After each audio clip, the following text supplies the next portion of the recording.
Hello everyone. आप सभी का हमारे इस YouTube channel Shubham Khadka virtual classroom पे स्वागत है। जैसा कि लास्ट क्लास के अंदर हमने क्लास 11th के चैप्टर थर्ड ट्रिग्नोमेट्री फंक्शंस के अंदर एंगल्स की हमने डेफिनेशन देखी थी। एंगल्स की डेफिनेशन देखने के बाद उनकी मेजरमेंट की दो यूनिट थी, एक डिग्री मेजर और एक रेडियन मेजर, दोनों की डेफिनेशन देखी थी।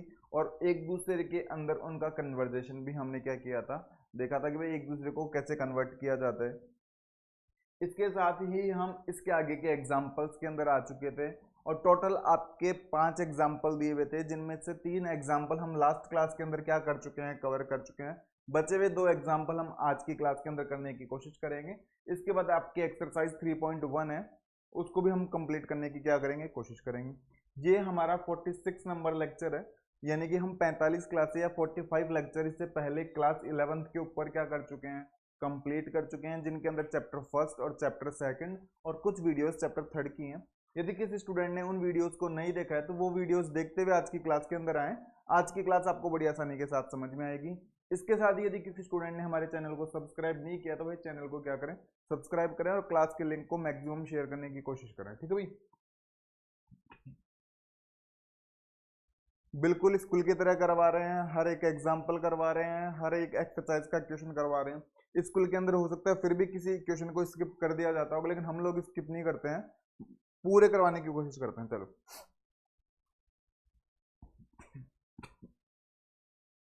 Chapter 3 trigonometry function, chapter first set है और chapter second relation and function है।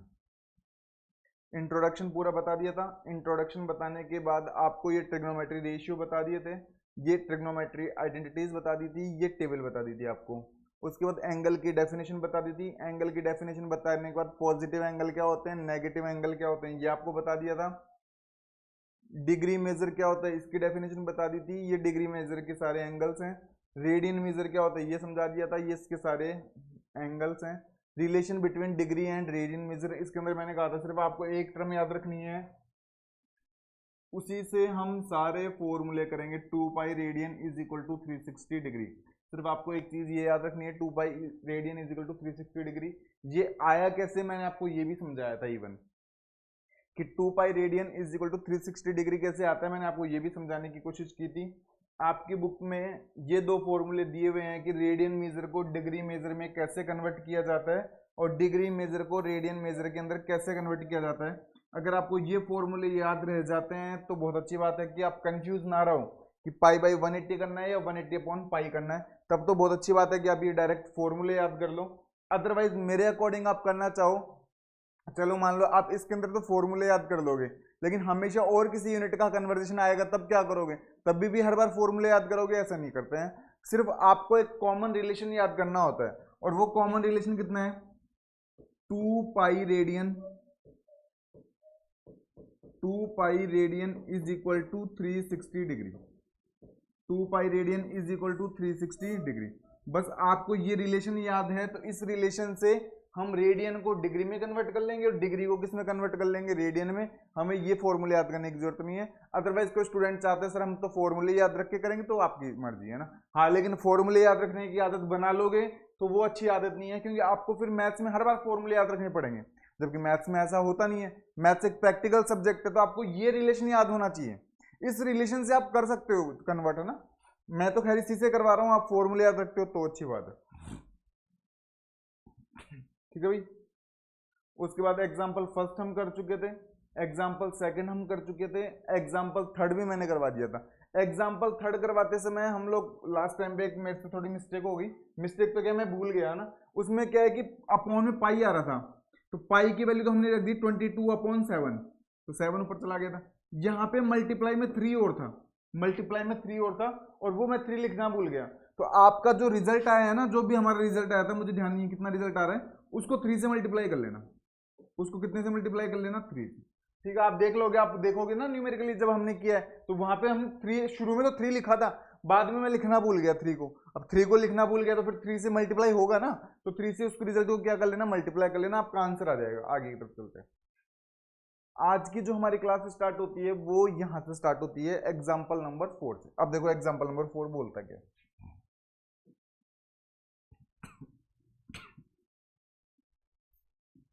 सॉल्यूशन। ये ऐसे कहना चाहता है कि आपको एक वॉच लेनी है, ये हमने एक वॉच ले ली, ठीक है। उसकी बोलता है उसका जो मिनट हैंड है ना, मिनट हैंड वो कितने मीटर लॉन्ग है, 1.5 सेंटीमीटर। यानी कि उसके मिनट वाली जो सुई है ना, ये इसका सेंटर, और मान लेते हैं ये उसकी मिनट वाली सुई है, और ये कितनी है 1.5 सेंटीमीटर। 1.5 सेंटीमीटर उसकी मिनट वाली सुई है। आगे चलते हैं। How far does it's tips move in 40 minutes. वो ऐसे कहना चाहता है कि मान लो ये इसका सेंटर है और ये ए पॉइंट पे है। कितने पॉइंट पे है? ए पॉइंट पे। ये यहां से ए पॉइंट से 40 मिनट के अंदर, 40 मिनट के अंदर कहां पे पहुंचेगी। मैंने मान लिया कि 40 मिनट के अंदर एक बार के लिए ये यहां पे पहुंच जाती है। एक बार के लिए मान, यहां पे मान बी पॉइंट पे पहुंच जाती है। 40 मिनट के अंदर ये कौन से पॉइंट पे पहुंच जाती है? बी पॉइंट पे।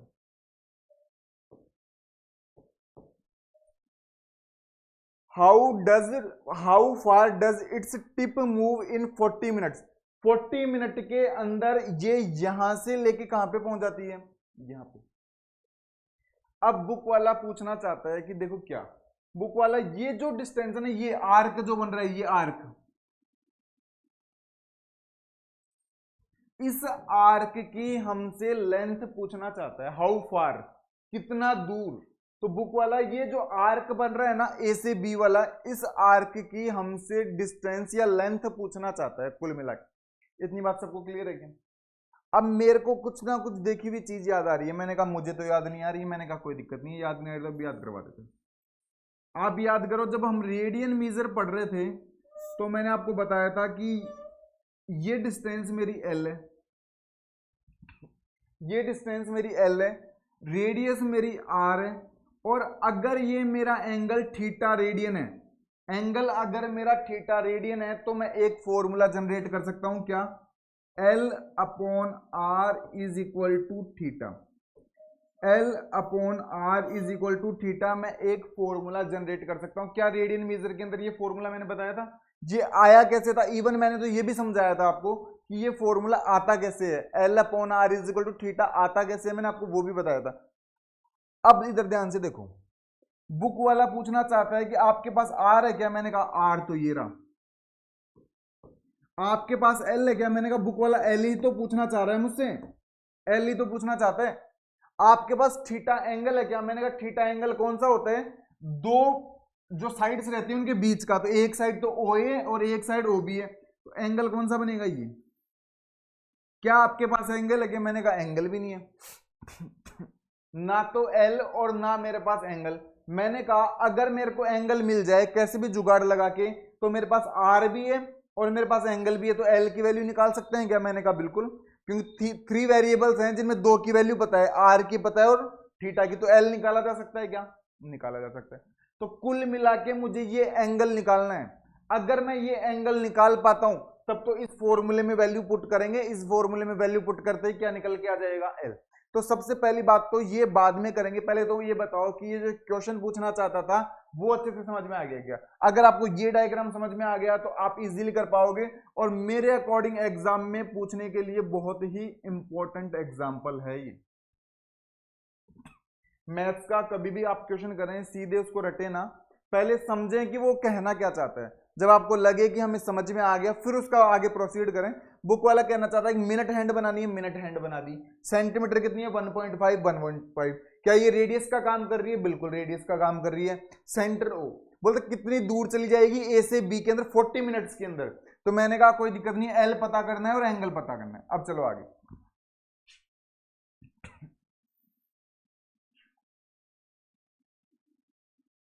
अब मेरे को एक चीज बताओ, ये यहां से लेके ए पॉइंट पे वापस कितनी मिनट में आती है? कोई भी जो घड़ी रहती है उसका जो मिनट हैंड रहता है वो अगर किसी पॉइंट से चलना स्टार्ट करे और उसी पॉइंट पे कितनी देर बाद में आता है? बताओ। क्या 60 मिनट में उसी पॉइंट पे आता है? नहीं आता, 60 मिनट में आता है।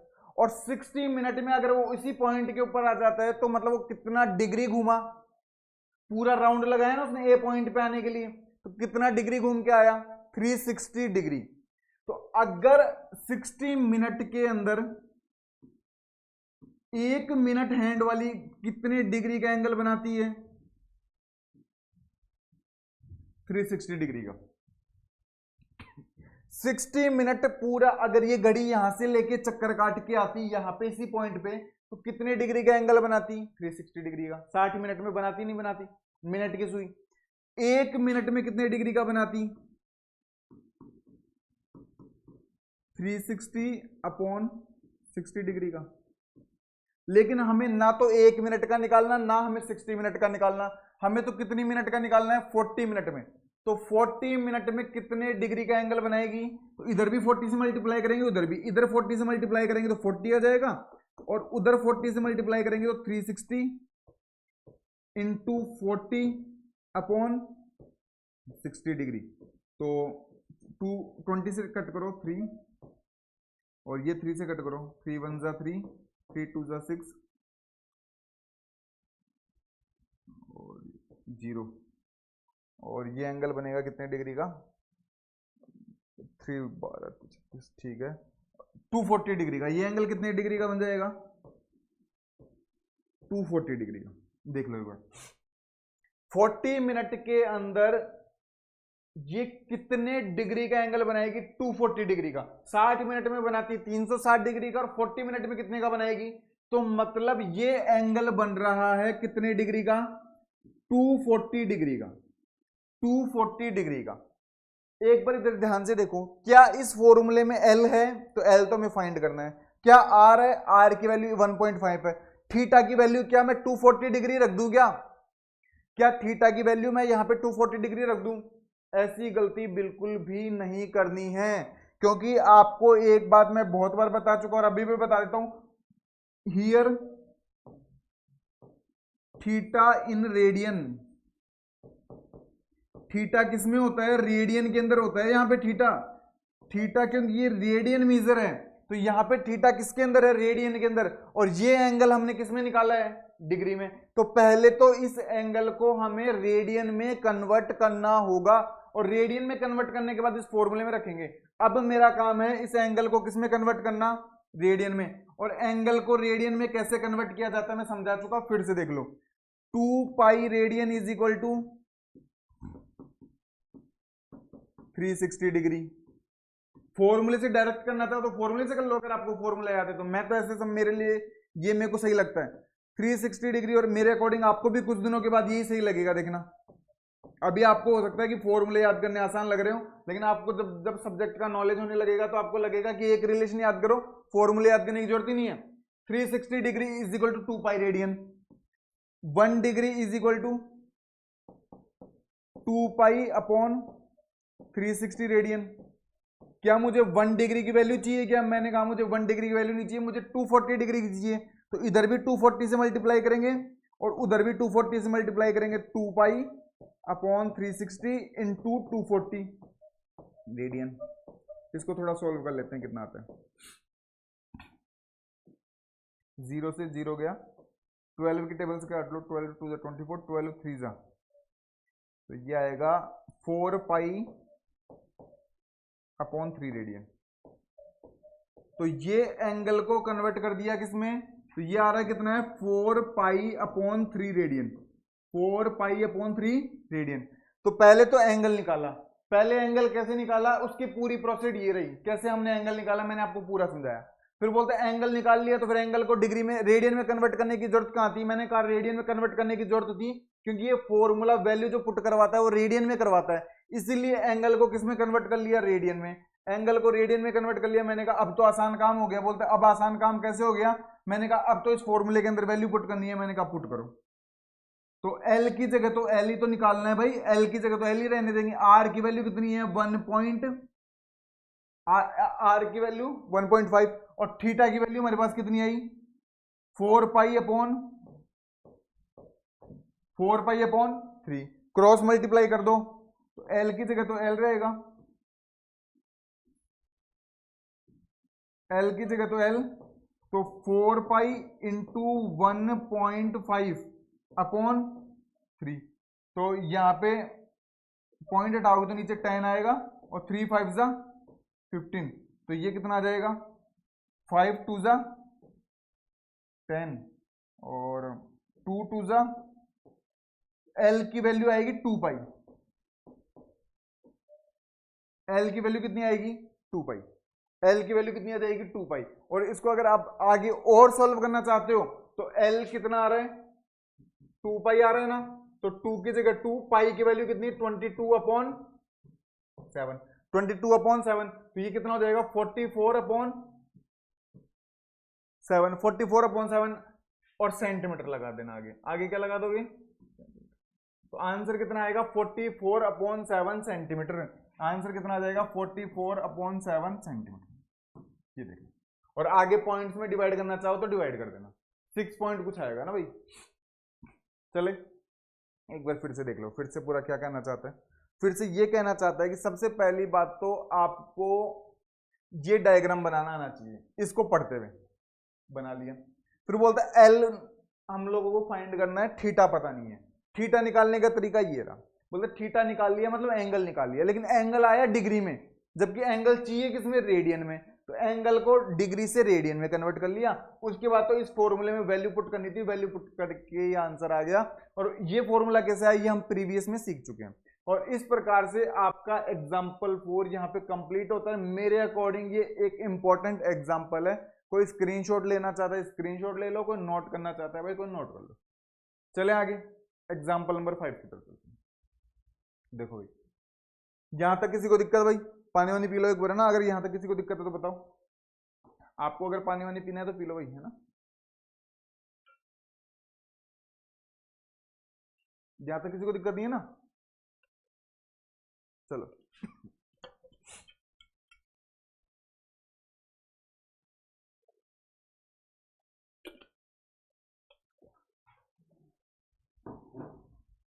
इधर देखो एग्जाम्पल 5 देखो, सॉल्यूशन। आपको कहना चाहता है कि आपके पास 2 सर्किल हैं,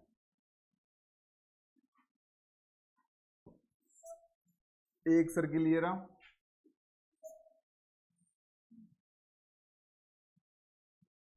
थोड़ा सा लैग आ रहा है इसमें ना, फिर से आपके पास 2 सर्किल हैं, इन दोनों के आर्क हैं दोनों के ऊपर, और आर्क की लेंथ क्या है सेम। तो मैंने मान लिया कि इसके ऊपर आर्क तो ये,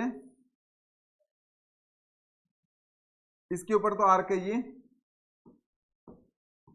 और इसके ऊपर आर्क है ये।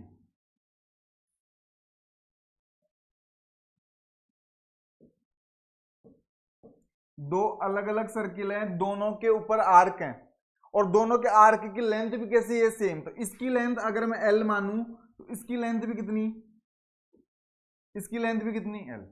अगर इसकी लेंथ L है तो इसकी लेंथ भी कितनी रहेगी L। उसने खुद ने कहा है कि दोनों की लेंथ कितनी है सेम है।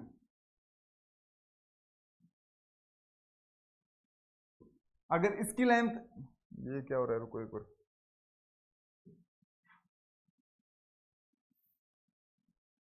अगर इसकी लेंथ L है तो उसकी भी लेंथ कितनी रहने वाली है L।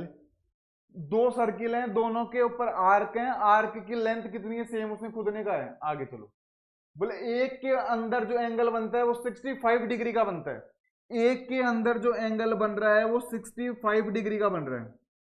कितनी डिग्री का बन रहा है 65 डिग्री का। और दूसरे के अंदर एंगल बन रहा है कितना का 110 का। दूसरे के अंदर एंगल कितने का बन रहा है 110 का। एक के अंदर 65 डिग्री का एंगल बन रहा है, दूसरे के अंदर एंगल बन रहा है 110 का। पढ़ के देख लो, if the arc of same length in 2 circles subtends angle 65 degree and 110 at the centre. Centre के ऊपर एंगल बना दिया। Find the ratio of their radius. इसकी रेडियस में मान लेता हूं R1 है, इसकी रेडियस कितनी है R1, और इसकी रेडियस में कितनी मान लेता हूं R2। इसकी रेडियस R1 और इसकी रेडियस R2। तो बुक वाला हम लोगों से R1 और R2 का रेशियो पूछना चाहता है। तो इस क्वेश्चन के अंदर बुक वाला हमसे R1 और R2 का रेशियो पूछना चाहता है। इतनी बात सबको समझ में आती है कि पहले मुझे ये बताओ, यहां तक सबको क्लियर है? चलें आगे। सबसे पहले क्वेश्चन को पढ़ के आपको ये डायग्राम्स बनाने आने चाहिए। डायग्राम्स बनाने के बाद अब क्वेश्चन ने पूछा क्या है हमने वो भी देख लिया। मैंने कहा कि मुझे एक फॉर्मूला याद आ रहा है, मैंने कहा कौन सा? ये वाला, L upon R is equal to theta. और अगर मैं यहां से L की वैल्यू निकालूं तो कितनी आएगी? R theta. क्या बात बिल्कुल सही है? क्रॉस मल्टीप्लाई करोगे तो यही आएगा, L upon R is equal to theta और L is equal to R into theta. क्या क्रॉस मल्टीप्लाई करोगे यही आंसर आने वाला है? बिल्कुल यही आने वाला है। यहां से मैं L की जगह तो L रखूं, R की जगह मुझे R1 लिखना होगा। क्या लिखना होगा? R1। और थीटा की जगह इसको मैं थीटा 1 बोल दूं क्या? थीटा 1, उसको थीटा 2 बोल दे। एक बार थीटा 1 रख लेते हैं।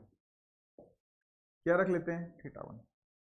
जहां पे L की जगह तो L की जगह तो L, R की जगह R2 और थीटा की जगह इसको मैं थीटा 2 बोल देता हूं। क्या बोल देता हूं? थीटा 2।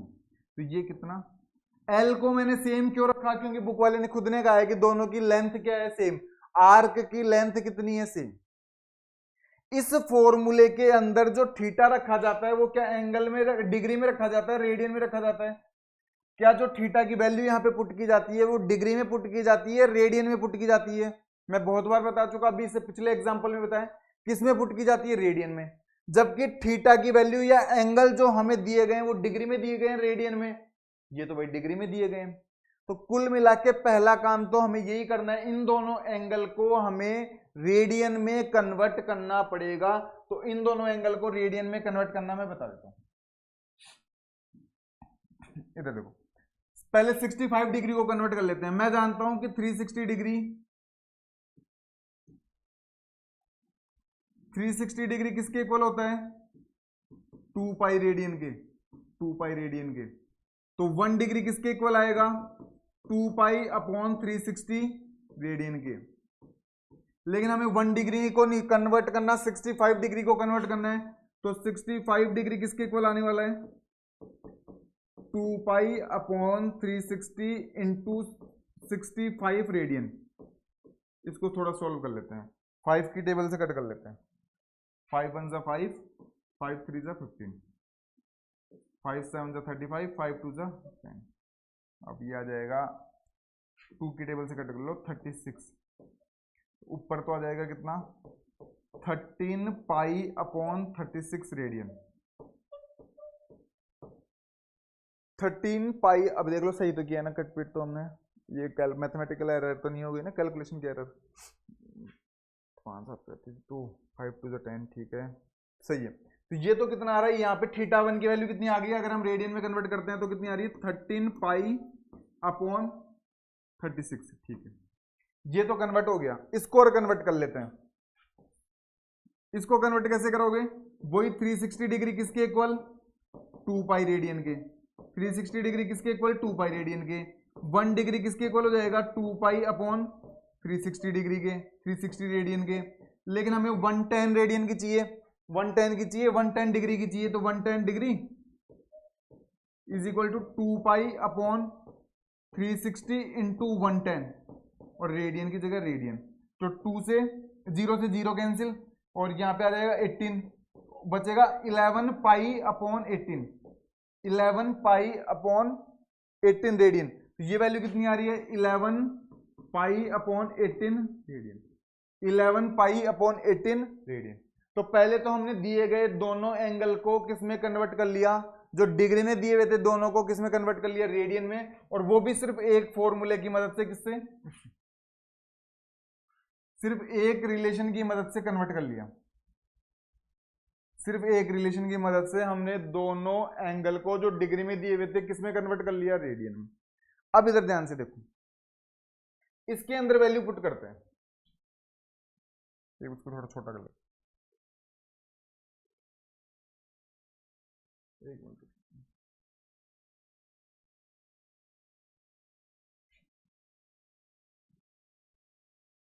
थोड़ा सा हैंग हो रहा है एक बार।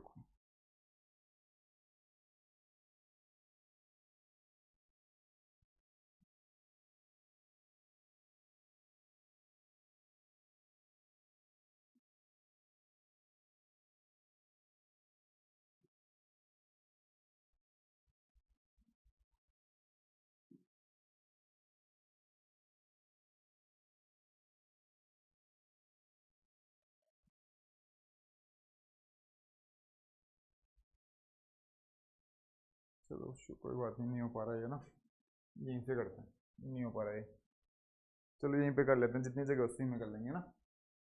थोड़ा टेक्निकल एरर आ रहा है थोड़ा सा इसमें।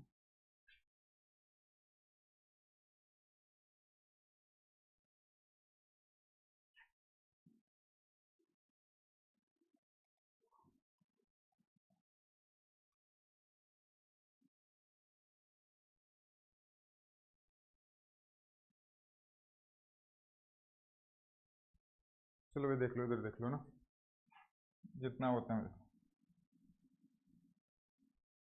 अब इधर देखो सामने एक बार सब, वो उधर चला गया ना, इधर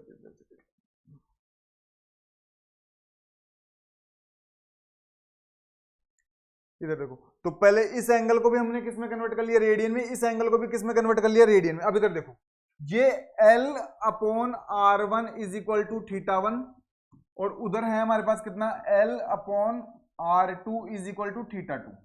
इसमें वैल्यू पुट करते हैं, एल की जगह तो एल, आर वन की वैल्यू यहाँ पे कितनी है, आर वन नहीं पता तो आर वन की जगह आर वन, और थीटा वन की वैल्यू यहाँ पे रेडियन में, रेडियन में कितनी है 13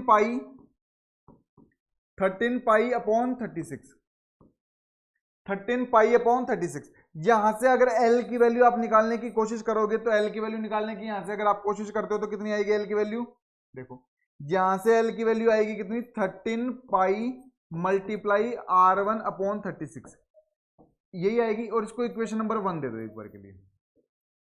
यहां तक सबको क्लियर है? इसमें रखते हैं एल की जगह तो एल, आर टू की वैल्यू पता है कि आर टू की वैल्यू नहीं पता, आर टू की जगह आर टू, थीटा टू की वैल्यू निकाल ली क्या, कितनी निकाली, 11 पाई अपॉन 18, 11 पाई अपॉन 18। अगर यहां से एल की वैल्यू निकालने की कोशिश करोगे तो कितनी आएगी, 11 pi into R two upon 18, और ये इक्वेशन नंबर 2, ये इक्वेशन नंबर बन जाएगी हमारी 2। क्या बुक वाले ने ये बताया कि दोनों की लेंथ सेम है, और आप भी देख सकते हो इक्वेशन 1 और इक्वेशन 2 में लेंथ दोनों की सेम है, तो दोनों का अगर राइट हैंड साइड सेम है तो लेफ्ट हैंड साइड भी क्या होगी, सेम होगी। अगर दोनों की लेफ्ट हैंड साइड सेम है तो राइट हैंड साइड भी क्या होगी, सेम होगी। तो इन दो, from equation 1 and 2, from equation 1 and 2 दोनों को इक्वल कर दो, तो इधर तो कितना आएगा, 13 pi into R one upon 36, और उधर इक्वल में कितना चला जाएगा, 11 pi into R two upon 18। जो कैंसिल हो रहा है उनको कैंसिल कर दो, देख लेते हैं भाई क्या क्या कैंसिल हो रहा है। 18 टू जा 36, पाई से पाई कैंसिल हो गया, ठीक है। आगे चलो, तो इधर तो बचेगा कितना, R1 रख लो, इधर तो रख लो R1, और ये R2 को नीचे ले आओ, R2 को नीचे ले आओ, R1 रख लिया, और ये 2 इधर मल्टीप्लाई हुआ था, 11 टू जा 22, और ये 13 यहाँ पे आ जाएगा नीचे। तो R1 अपॉन R2 कितना आ रहा है, 22 अपॉन 13। इसका मतलब R1 रेशियो R2 कितना आएगा, 22 रेशियो 13, 22 रेशियो कितना 13। और बुक वाले से हमसे R1 और R2 का रेशियो ही पूछना चाहता था, और R1 और R2 का रेशियो कितना आ रहा है, 22 रेशियो 30।